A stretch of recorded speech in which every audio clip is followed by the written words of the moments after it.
And breaking news tonight, another big city mayoral race with a whole lot of national attention. The city of Miami appears to have possibly elected its first Democratic mayor in nearly 3 decades. According to the Associated Press, Eileen Higgins is the projected winner of the mayoral runoff election, with 99% of precincts reporting. The Democrat has over 59% of the vote right now, as she spoke to reporters just moments ago. It's very exciting to be the first woman to serve the city of Miami. It's hard to think of it that way because we always know Miami was founded by a woman.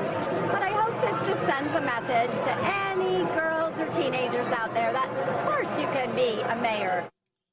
And for Republicans, this is a gut check coming on the heels of the New York mayoral race, where voters opted for Democratic Socialist Zohran Mamdani over the President Trump's backed Andrew Cuomo, and gubernatorial defeats in Virginia, also in New Jersey. And even though Trump is not on the ballot, he continues to dominate the political conversation. Jesse Kirsch joins us now from Miami.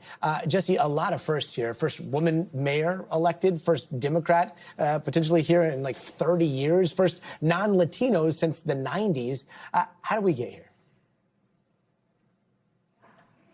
So, Gotti, and to be clear, right, the results are still finalizing, still unofficial on the county website, but it is shaping up to potentially be a pretty substantial win here for Eileen Higgins, close to 60% of the vote going for her, around 40.5% of the vote for the Republican Emilio Gonzalez. To be clear, in 2024, former Vice President Kamala Harris actually narrowly won the city of Miami. So the idea of a Democrat winning the city is not far-fetched, but certainly this is shaping up to be potentially a landslide victory. And I want to read to you what President Trump had posted on social media over the weekend.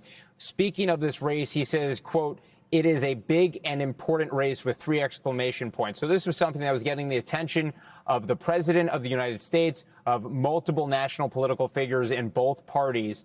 So it is being seen as another potential bellwether heading into the midterms next year. And also to remind people, Miami-Dade County was a county that the president lost by about 30 points in 2016. Then he lost by about 7 points in 2020. And then last year he won by more than 10 points. So this is a community within a state that has been seen as a place that is becoming potentially more and more of a Republican stronghold. So the question is this an outlier? Is this a sign of a reverse of trends? Is this something that doesn't necessarily track parallel to those trend lines, Gotti, but certainly something that Democrats are billing as a big win for them, and we'll be looking to see how the president and other Republicans react.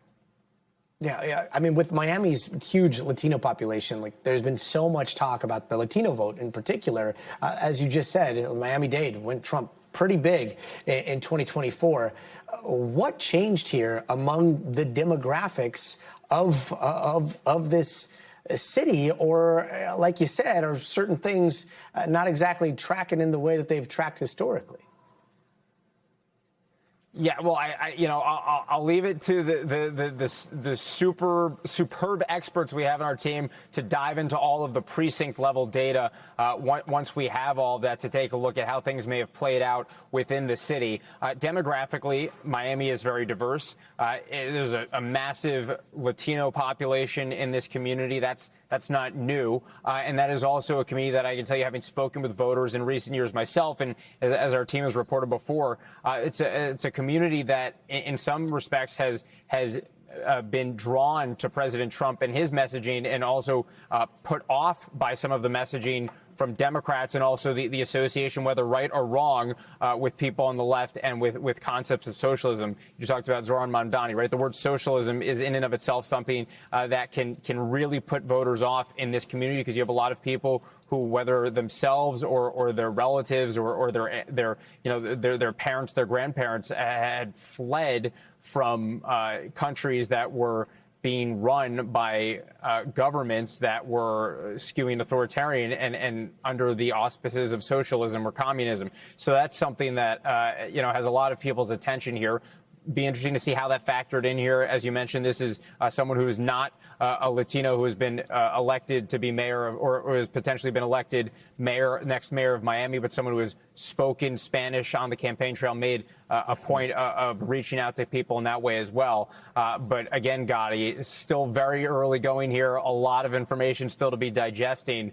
But this is something that the president of the United States made a point of caring about, making an endorsement in, and saying was an important race, and it did not go his way. So we'll see how he talks about this in the hours and days ahead. And Jesse, going into these polls, what were people talking about? Was it the economy? Was it immigration? What was it? The candidates? A range of issues talked about. Both of these candidates were people who have served in government roles previously. Eileen Higgins was a county commissioner. Emilio Gonzalez was a former city manager. So they have government experience. Having listened to some of their comments, I think one of the issues that both looked at, and something that we know is under the microscope for people over the country, is affordability, Gotti. That is one of the issues that was talked about explicitly here. Both talked about being supportive of tech and finance in Miami. Those are industries that have become more prevalent here. So not necessarily the most different candidates. Certainly, you would imagine there would be differences between the two, but it's not like everything they were saying was complete opposites of each other. There were points of agreement as well. So question is, did someone's message resonate more? Did someone's party affiliation resonate more? And those are questions to be asking people moving forward. Jesse Kirsch, thank you. We thank you for watching. And remember, stay updated on breaking news and top stories on the NBC News app or watch live on our YouTube channel.